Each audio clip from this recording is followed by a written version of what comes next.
Thanks for joining us on Capitol View. I'm Fred Martino. Our system of government depends on an informed electorate, but increasingly, voters are not only lacking information, they're being given false information, sometimes by elected officials and those running for office. Combined with a massive decline in journalism, some say it is no exaggeration to call this an extraordinary crisis. Making matters worse, the public is often ill-equipped to even determine the validity of information. Consider this: many young people who've grown up with the internet lack basic skills. A Stanford History Education Group 2019 study found that young people, while digital natives, are just as vulnerable as older adults. 96% did not consider why ties between a climate change website and the fossil fuel industry might lessen the site's credibility. And about 7 in 10 could not tell the difference between news and sponsored content. Yes, that's advertising on a news site homepage. My guest works to address this challenge. Alee is Director of Civic Engagement for the News Literacy Project. Alee, thank you so much for being with us today. Thanks for having me.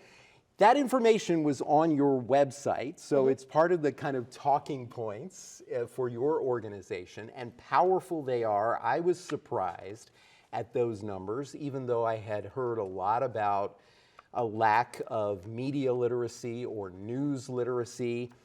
To start off with, I thought it would be good to ask you a general question, something that I know you must face all the time when you tell people what you do. Why is this issue so important? Yeah, I mean, it's important, and you addressed some of this in your opening, for democracy. In a democracy, we all need to be kind of on the same page. We need to start from a foundation of facts if we are going to self-govern appropriately. And what that means is, we should disagree on issues of policy. That is the heart and soul of American democracy. But if we disagree about facts, then it makes it really, really hard to know how we are going to face some of the problems that government is supposed to handle, right? And when government is in the hands of the people, we need everyone to know how to find reliable, credible information so that, again, we're talking about policy, disagreeing about policy perhaps and solutions, but starting from the same place of facts. That is such a great, succinct answer, and that notion of facts, so important, because as I was thinking about it in your answer, it's hard enough when the facts are correct, because often facts are presented without context, or it's just some of the facts. But we're living in a time where there are outright falsehoods repeated over and over again. And this is not normal. This is not a normal time. Mm-hmm. Right. I mean, what my organization does is we try to give people the tools when they are encountering falsehoods, as you've said. They can have the skills to think for themselves, to decide what information is safe to share, safe to act on. And we are in a climate right now, it's the most complicated information landscape any of us have ever seen. You addressed, children and young people being digital natives in your opening, yet they still struggle with some of these things that some of us who maybe aren't digital natives also struggle with, which is just separating fact from fiction. It's not that straightforward these days because anybody can post anything they want on social media, for example.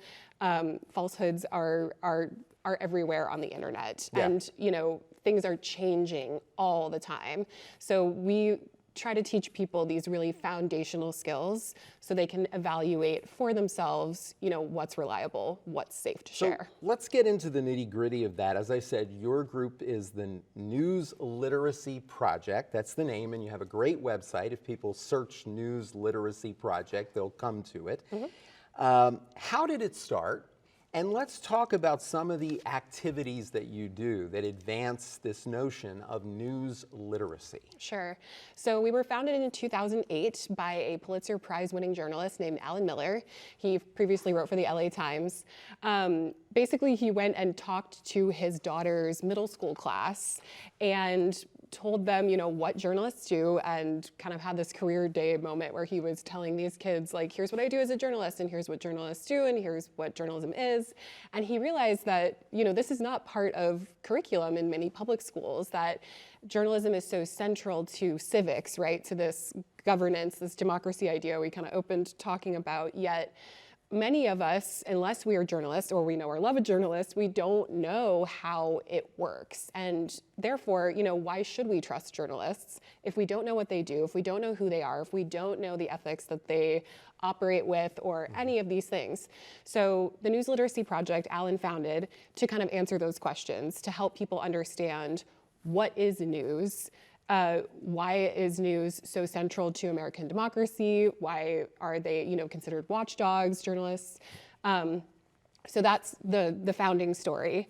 For most of our existence, we focused on creating resources for teachers to use in classrooms. So what we started with, and kind of our bread and butter, is creating lessons, resources, handouts that teachers can use. We have newsletters that kind of have relevant current examples that teachers can use in their classrooms. We also have a virtual classroom that has all these lessons. It's called Checkology, and it's basically subject matter experts or working journalists themselves explaining concepts. Recent lessons include understanding data, science journalism. One is called Info Zones, where it talks about the difference between news, opinion, advertising, even propaganda, how to tell the difference among those things. So that's a lot of what we offer. My job as Director of Civic Engagement is to take some of that and bring it to adults and independent learners, to people outside of middle school, high school classrooms. So we work with a lot of civic partners to reach their membership, we host public events where anyone can come and learn a news literacy skill.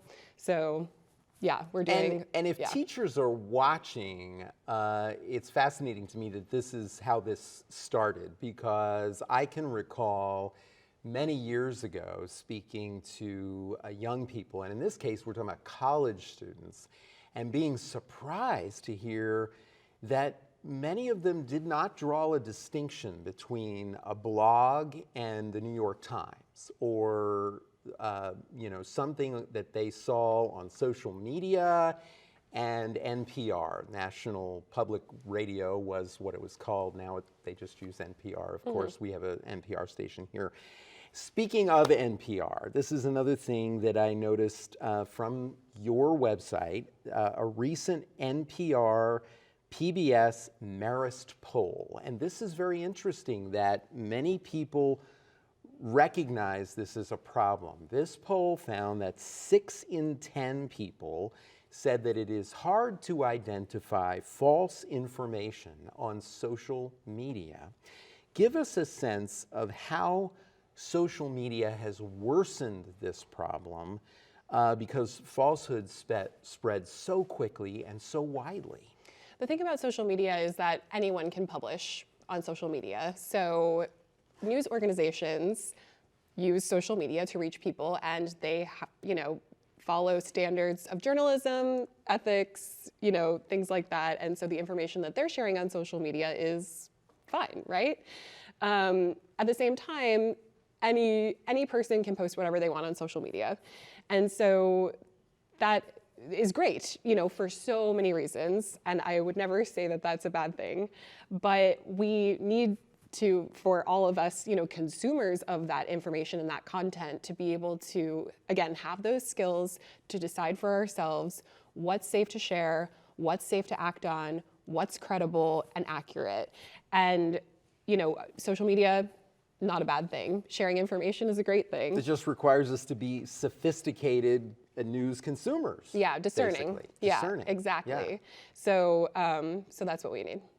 It's true, and as I mentioned earlier, it also gets to, in some cases, it's not that the information is false. Sometimes there is information on social media that is not false, but it may be out of context, or it may be one fact in a collection of facts. And so I love the way you put this, though, that it isn't to say that all social media is bad. It isn't to say that news on the internet is a bad thing, because actually used well, it can be such a valuable thing, because you can pull information from various sources and not only get facts from different credible places, but also get different perspectives on those facts. So understanding the diversity of opinion.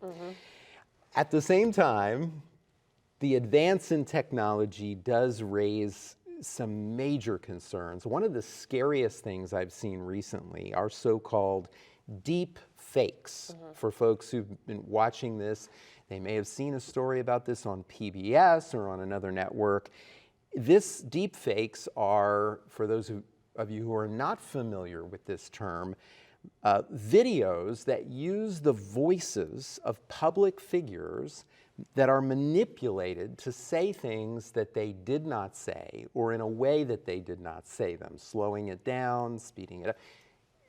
How concerned are you about this development? Yeah, certainly AI is presenting some challenges, one of which is the issue of deepfakes. So part of what we teach, we have a website called rumorguard.org, where we take things like deepfakes, examples of falsehoods that are kind of going viral at the moment, and use these as a teachable moment to remember these lessons, like you're talking about, context, things like that. So we have 5 factors on which every claim or every deepfake video or fact-checked piece of content that we use to evaluate. And what we're trying to do is show patterns of misinformation. And right now, we know that deepfakes, that using AI to create falsehoods is a pattern that we're seeing. It's a trend in misinformation right now. So what we talk about is, although AI is changing things really fast, there are tools that we can use. And some of them are really simple tools. It doesn't have to be really high tech. One of them is context. Something we talk about a lot is sourcing as well. So these deepfake videos that you might find online, typically you'll see them on social media, right? And what you can do, the first thing, is look for the source of a video like that. Is it being shared by a news organization that uses journalistic standards, or is it being shared by a page I've never heard of before? If it's a page I've never heard of before, that should be a flag, right? To do a little deeper investigation, look into that source. What is this page that's sharing this? That's just the first step of determining whether something like that could be a deep fake, is looking at who shared it, where did it come from? And then, we can go even deeper from there. It's so important, and so many of these are designed to look like news sites, so many of these places on the internet. So we will continue our discussion. Alee and I, by the way, will be co-moderating an event on February 21st at the Carbondale Public Library. For those of you who are in Southern Illinois, you can join us from 5 to 7 in the evening, and the first 35 guests will get a free dinner. The event includes a screening of the film Breaking the News, which looks at journalists' increasing coverage of women's and LGBTQ+ issues. We look forward to talking with you about the issues in the film and much more on February 21st at 5 p.m. at the Carbondale Public Library. Thanks for joining us on Capitol View. I'm Fred Martino. We continue our discussion with Alee Quick. She is the Director of Civic Engagement for the News Literacy Project. Alee, I want to ask you, we had talked in this conversation about social media. I want to ask you about something else that we've been dealing with for a lot longer. I can remember its beginning because at the time, many years ago, was before I got into public media, and this became a huge issue. And it's news organizations that call themselves news organizations. Now, this is particularly, though not exclusively, cable TV networks. And they confuse the public by labeling opinion programming as news. So this adds to this whole news literacy dilemma that we have. Give me your thoughts on that. So one of the things that my organization teaches about is how to spot the difference between news, opinion, advertising, and all these different kinds of content that we might find on a news site, right? Or on TV, or on the radio, or in a newspaper, what have you.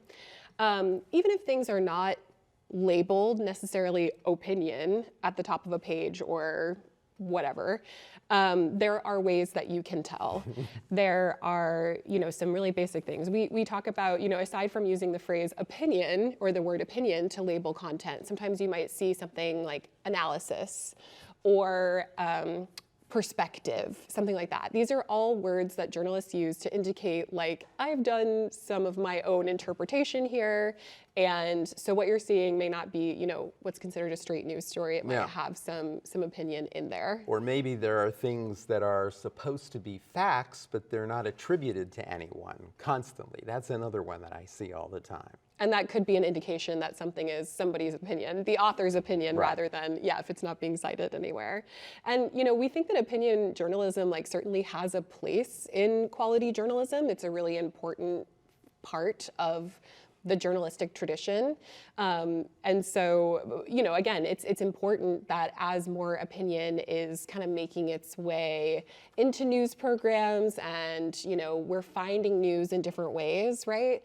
It's important for us as news consumers to understand, again, without that opinion label, what are some of the signs? Yeah, very important. So another dynamic that has occurred in recent years has worsened the problem. We've seen public officials who spread falsehoods, sometimes repeatedly, sometimes even after being confronted. They continue to spread falsehoods. Even a former congressman, George Santos, whose stated background was full of falsehoods. Thoughts on this?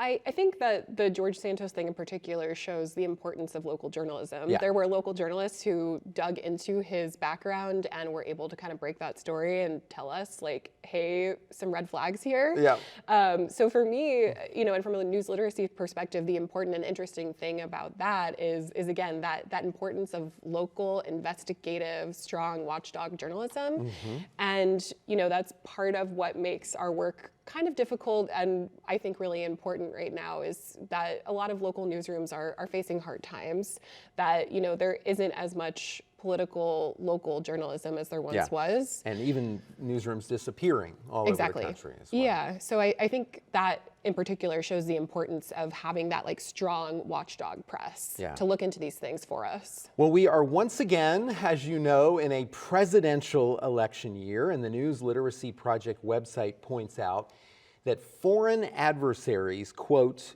actively engaged in spreading false information to sow confusion and division during the 2020 campaign. Let's talk about the threat as we now are in another presidential election year. Yeah, the more we look into any kind of misinformation, whether it's about an election or anything else, again, we spot these common trends and tropes in misinformation that are going to be used again and again. So a lot of the same things we saw in 2020, we expect to see in 2024. We expect AI to be an additional challenge this time around, of course, as the technology has improved since 2020. So that'll be something to look out for. My organization is planning a bunch of events in the coming year to kind of prepare people, to kind of give people the tools in the toolbox and make sure they're ready before their primary and before the election in November, just to make sure we're not endorsing any candidate or encouraging people to vote one way or another. We just really want people to know how to find reliable election information so that they can make the best choice for themselves. And in addition to those great resources, what we talked about earlier about the fact that news literacy education works. You have some data on that. You know it works. Let's talk about that. Yeah, and I think part of what's showing that it works is the growing movement state by state to include this in curriculum. And Illinois is one of those states where media literacy is now a requirement in public schools. So for us, that's really exciting. I don't want to try to recite numbers and get them wrong, but we know it works, and these skills are really important. And for teachers who are looking to incorporate this into the classroom, for adults who want to find information and feel confused about what's accurate and how to know, we're just one of many places people can turn at the News Literacy Project to find those tools. So. And I said News Literacy Project, do a search, you'll find it, but I believe it's newslit.org. That's right, newslit.org. See, I went to the website a few times. So. Yeah.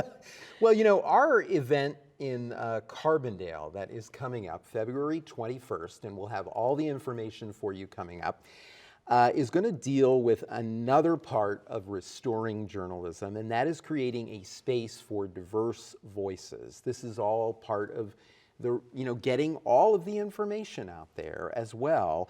As a reporter, I know before working for the News Literacy Project, as a reporter, you wrote a column on gender issues. Let's talk about that. Yeah, so I had a column that for a time would just kind of feature women in the community doing interesting and cool things. And I also wrote about, larger questions of gender at the national and local level of, some trends and things like that.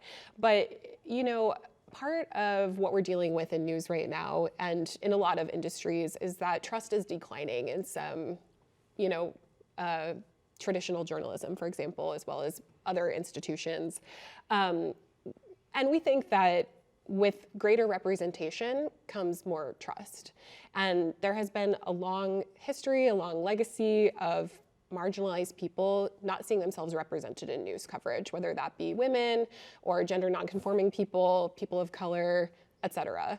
So we think it's an important part of news literacy going forward to make sure that, to encourage newsrooms to, represent the communities that they serve. We think this really benefits trust from communities, of their local newsrooms who are covering them, right? So for us, that's really important. Absolutely, and important for journalism to give the full picture of our world, yet it is harder and harder to do that because, as we've addressed, there are fewer and fewer journalists. There are even newsrooms that are shutting down.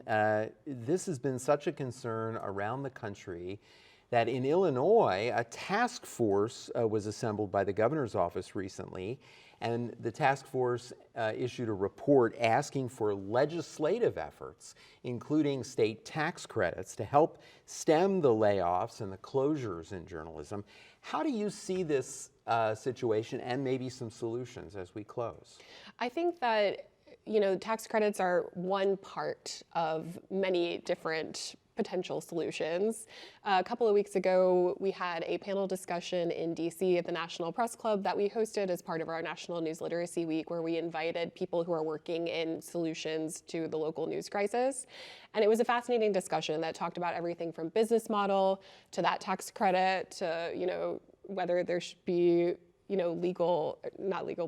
legislative solutions. And, the conclusion that panel came to that I have to agree with is that it's a little bit of everything, that it's going to take a lot, that, the problem has kind of evolved over years and there's not one quick fix. But thankfully, there are a lot of really smart people who are working on this solution, including people who are starting their own newsrooms, which is what our event is going to talk about, is one of these new, national newsrooms that's looking to confront that. So there's a lot of really exciting solutions out there, one of which is, the future of nonprofit journalism. Yeah.